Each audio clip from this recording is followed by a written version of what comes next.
السلام علیکم. عادیدہ عشق قسط نمبر 7. السلام علیکم. کیا آپ مجھے میٹنگ روم کے بارے میں بتا سکتے ہیں؟ یوسف نے آفس میں آتے ایک لڑکے سے پوچھا، جس پر اس نے اسے کاؤنٹر کی طرف جانے کا کہا. اس آفس کے بارے میں تو یوسف کچھ بھی نہ جانتا تھا. رات کو نعمان صاحب کی کال آئی تھی اور انہوں نے آفس کا بتایا اور کہا کہ کل یہاں جا کر انٹرویو دے آنا. نعمان صاحب کو بھی نمرہ نے عرشیہ کے کہنے پر انہیں بتائے بغیر رضامند کیا تھا. نعمان صاحب کو نمرہ نے صرف یہ کہا تھا کہ عرشیہ نے اسے بتایا ہے کہ حیدر صاحب کو ایک قابل بھروسہ اور نیک آدمی ملازمت کے لیے چاہیے اور اگر آپ کی نظر میں کوئی ایسا شخص ہو تو بتائے گا. اسی لیے نعمان صاحب نے یوسف کو کال کر کے ان کے آفس جا کر انٹرویو دینے کا کہا. یہاں تو زیادہ تر لڑکیاں ہی تھیں. یوسف کو اس ماحول سے الجھن ہونے لگی. کچھ لڑکیاں شارٹ ڈریس ڈالے بے باکی سے لڑکوں سے ہنس ہنس کے باتیں کر رہی تھی. اس نے کبھی ایسا ماحول نہ دیکھا تھا. شروع سے ہی وہ ایک بوائز اسکول و کالج میں پڑھا اور پھر ایم اے ایٹ بھی اس نے اوپن کی طرف سے کیا. وہ زیر لب کچھ بڑبڑاتا آگے بڑھ رہا تھا. کاؤنٹر سے جلدی سے پوچھنے کے بعد وہ میٹنگ روم کی طرف چلا گیا. کاؤنٹر پر پوچھنے پر اسے بتایا گیا کہ میٹنگ روم میں اسی کا ویٹ کیا جا رہا ہے. میٹنگ روم کے اندر جاتے اس کے قدم کسی لڑکی کی آواز پر ٹھڑک کر رکے. دیکھو یہ وہی پارسا ہے نا جس کا عرشیہ میڈم نے بتایا تھا. ایک لڑکی نے اپنی ساتھی سے یوسف کی طرف اشارہ کرتے ہوئے کہا. ہاں چھوڑو اسے. ابھی زیادہ پیسے والی جاب آفر کی جائے گی تو دیکھنا کسی روبوٹ کی طرح ہاں میں سر ہلاتا. دوسری لڑکی نے سر جھٹکتے ہوئے کہا. ہاں اور پھر ایسے لوگوں کی ہی ویڈیوز وائرل ہوتی ہیں. دیکھنا جب یہ پوسٹ مل جائے گی تو کیسے نیک بننے کا ڈھونگ بھی اترتا. ویسے اسے نیک بن رہا ہے جیسے واقعی کوئی نیک پارسا ہو. پاس کھڑی لڑکی نے نوسط سے یوسف کی ذات پر طنز کے تیر برسائے جو کہ اسے اپنی روح کو چھلنی کرتے محسوس ہوئے. اللہ کی پناہ. یوسف نے نم آنکھوں سے الفاظ دہرائے اور بوجھل قدموں سے میٹنگ روم کے اندر کی طرف بڑھ گیا جہاں سامنے عرشیہ خوبصورت سے اسے حسن کا دو آتشہ کے سربراہی کرسی پر براجمان تھی. Hello I am Arshia Haider Malik. Arshia نے اپنا ہاتھ آگے بڑھا کر اپنا تعارف کروایا. السلام علیکم میم. یوسف نے اس کے ہاتھ اور ہیلو دونوں کو یک سر نظر انداز کرتے ہوئے سلام کیا. عرشیہ اپنی کھلی تضحیک پر دل مشوش کی رہ گئی. اس وقت میٹنگ روم میں عرشیہ اور یوسف کے علاوہ عرشیہ کے پیچھے عزیز کھڑا تھا. آئیے mister Yusuf. Have a seat. Arshiya نے چہرے پر زبردستی مسکراہٹ سجائے اسے بیٹھنے کا کہا اور اشارے سے عزیز کو وہاں سے جانے کا کہا جس پر وہ فوراً سے پیشی تر وہاں سے نکلا تھا. یوسف اپنی آنکھوں کی نمی کو اپنے اندر دھکیلتا زمین پر نظریں جھکائے کرسی پر بیٹھ گیا. سو مسٹر یوسف آپ کی سی وی. عرشیہ نے سی وی کے لیے ہاتھ آگے بڑھایا جس پر یوسف نے اپنی سی وی اس کی طرف بڑھا دی. عرشیہ کے مسکراتے ہوئے لب سمٹے. تو مسٹر یوسف احمد آپ کی سی وی دیکھی میں نے. آپ کو ہم یہ جاب دے سکتے ہیں اگر آپ نارمل ایکٹ کریں. عرشیہ نے اس کی سی وی پڑھتے ہوئے عام سے لہجے میں کہا جس پر یوسف پھیکا سا مسکرایا. سوری میم لیکن میں نارمل ایکٹ کر رہا ہوں. آپ بتا سکتی ہیں کہ میرا کون سا ایکٹ اب نارمل ہے؟ یوسف نے تحمل سے اسے جواب دیا تھا. عرشیہ ایک دفعہ تو اسے دیکھتی رہ گئی. آپ کو کیا لگتا ہے کہ صرف آپ ہی نیک مسلمان ہیں؟ باقی سب گنہگار ہیں؟ عرشیہ نے سینے پر ہاتھ باندھے ہوئے کرسی پر ٹیک لگاتے ہوئے اس سے پوچھا.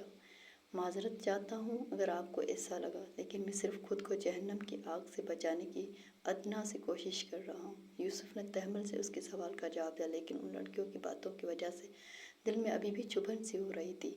اگر آپ خود کو یہاں کے ماحول کے مطابق ڈھال لیتے ہیں تو میں آپ کو جاب پر رکھ سکتی ہوں. ہم آپ کو بہت اچھا سیلری پیکیج بھی دیں گے. عرشیہ نے اسے آزمانے کے لیے سیلری کا کہا جس پر یوسف کے لب مسکرائے. میٹنگ روم کے باہر جو لڑکیوں نے کہا وہ سب بھی عرشیہ نے انہیں کہنے کا کہا تھا. انہوں نے عرشیہ کے حکم کی پیروی کی تھی. اکرم صاحب اور حیدر صاحب اس شہر میں نہیں تھے. اکرم صاحب میٹنگ کے سلسلے میں رات کو ہی کسی ملک گئے تھے جبکہ حیدر صاحب کو بھی ہنگامی میٹنگ کے سلسلے میں دوسرے شہر جانا پڑا تھا جس پر وہ صبح ہی نکل گئے. سوری میم لیکن میں خود کو آپ کی جاب کے لیے یا آپ کی سیلری کے لیے بدل نہیں سکتا. شکریہ آپ کے وقت کا. Have a nice day. Yusuf نے کہتے ہوئے اپنی سی وی پکڑی اور میٹنگ روم سے باہر آ گئے. یوسف نے آفس سے باہر آ کر رکشہ لیا اور گھر کی راہ لی.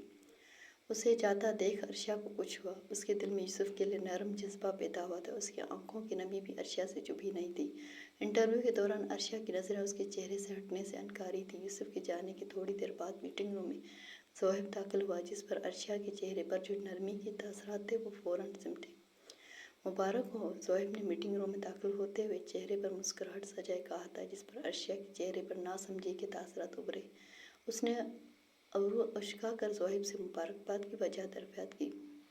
ارے بھائی عرشا حیدر سمیر حسن کے پرپوزل کو بھی قبول کر چکی ہے، جبکہ اگلے ہفتے عرشا حیدر کی منگنی زہیب اکرام ملک سے بھی ہے۔ واہ بھائی واہ!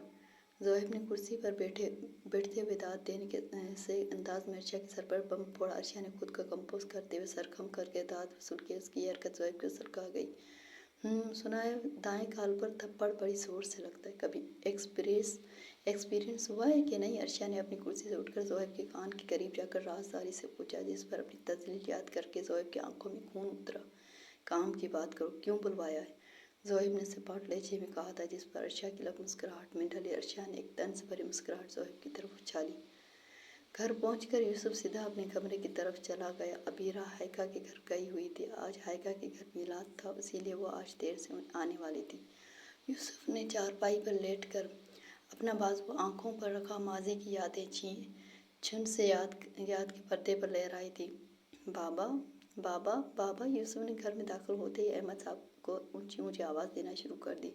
سارے گھر میں 6 سالہ یوسف کی آواز گونج رہی تھی۔ یونیفارم میں ملبوس یوسف بہت پیارا لگ رہا تھا، لیکن یونیفارم جگہ سے مٹی سے گندی ہوئی تھی۔ آہستہ یوسف پہنا سو رہی ہے، کیا ہوا یوسف؟ احمد صاحب نے ایک کمرے سے باہر نکلتے ہوئے یوسف کا آواز آہستہ کرنے کا کہا اور پھر اس کی گندی یونیفارم دیکھ اسے پوچھا۔ بابا مجھے ماما کے پاس جانا ہے، یہاں سب لوگ گندے ہیں۔ بابا مجھے آج عمر اور عثمان نے مارا، یوسف نے احمد صاحب کے ساتھ لپٹتے ہوئے نم آواز میں کہا۔ ایسے نہیں کہتے یوسف، بابا کو بھی چھوڑ جاؤں گے؟ احمد صاحب نے اس کے بالوں میں پیار سے ہاتھ پھیرتے ہوئے کہا۔ احمد صاحب کی بیوی کی وفات کو سال ہو چکا تھا، اب ابیرہ بھی 2 سال کی ہو چکی تھی۔ نہیں بابا، مجھے اللہ تعالیٰ کے پاس جانا ہے۔ ماما سے آپ کہو نا مجھے بھی اپنے پاس بلا لے، یہ دنیا والے بہت گندے ہیں، میں نے نہیں رہنا یہاں۔ یوسف نے احمد صاحب کی خاموش سے نکل کر ان سے کہا، جس پر احمد صاحب نے نفی میں سر ہلایا۔ بیٹا یہ دنیا ایک کوئلے کی کان ہے اور تم اس میں ہیرے ہو، میں ہیرے۔ یوسف صاحب نے یوسف کو اپنی گود میں بٹھاتے ہوئے اس کے سر پر بوسہ دے کر کہا، لیکن بابا میں ہیرا کس سے بنوں گا؟ یوسف نے ناسمجھی سے پوچھا۔ اب وہ پہلی بات کو بول چکا تھا۔ بیٹا یہ دنیا ایک کوئلے کی کان ہے، اس میں ہیرا تمہیں خود بننا پڑے گا۔ ایک کوئلے کی کان میں ہیرا خود بننا ہے، وہاں کی سختی برداشت کر کے کوئلے کی کالک سے ذرہ ذرہ جمع ہوتا ہے، پھر وہ ذرے مل کر ایک ہیرے کی شکل اختیار کرتے ہیں۔ دیکھو کوئلے کی اتنی وقت کی نہیں ہوتی، لیکن اس کوئلے کی کان سے نکلے ہیرے کی کتنی وقت ہوتی ہے۔ بس خود کی ذات پر اور اللہ کی مدد پر کامل یقین رکھنا۔ احمد صاحب نے کھوئے سے لہجے میں یوسف کو سمجھایا، جس پر اس نے سمجھتے ہوئے اس بات میں سر ہلایا۔ چلو شاباش، اب اٹھو اور منہ ہاتھ دھو کے آؤ، میں اپنے بیٹے کو کھانا کھلاؤں۔ احمد صاحب نے پیار سے اس کے بال پکڑتے ہوئے کہا، جس پر یوسف مسکرا کر ہاتھ منہ دھونے چلا گیا۔ اب بابا کو چھوڑنے کی بات نہ کرنا۔ کھانا کھلاتے ہوئے احمد صاحب نے یوسف سے کہا، جس پر اس نے مسکراتے ہوئے اس بات میں سر ہلایا اور پھر آگے بڑھ کر احمد صاحب کی گال پر بوسہ دیا تو احمد صاحب مسکرا دیے، جبکہ یوسف کھلکھلا دیا۔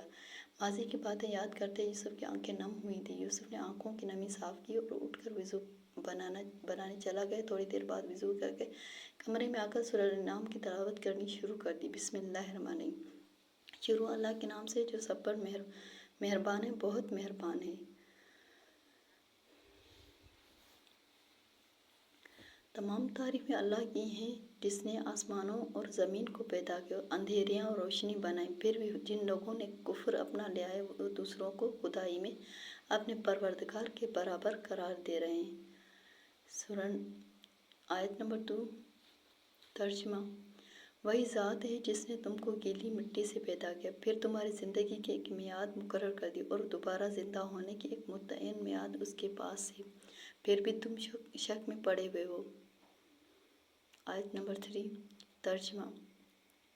اور وہی اللہ آسمانوں میں بھی ہے اور زمین میں بھی، اور وہ تمہارے چھپے ہوئے بھید بھی جانتا ہے اور کھلے ہوئے حالات بھی، اور جو کچھ کمائی تم کر رہے ہو اس سے بھی واقف ہے۔ آیت نمبر 4 اس کا ترجمہ۔ اور ان کافروں کا حال یہ ہے کہ ان کے پاس ان کے پروردگار کی نشانیوں میں سے جب بھی کوئی نشانی آتی ہے تو یہ لوگ اس سے منہ موڑ لیتے ہیں۔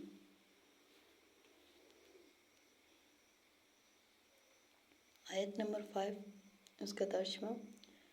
چنانچہ جب حق ان کے پاس آ گیا تو ان لوگوں نے اسے جھٹلا دیا۔ نتیجہ یہ کہ جس بات کا یہ مذاق اڑاتے رہے ہیں، جلد ہی ان کو اس کی خبریں پہنچ جائیں گی۔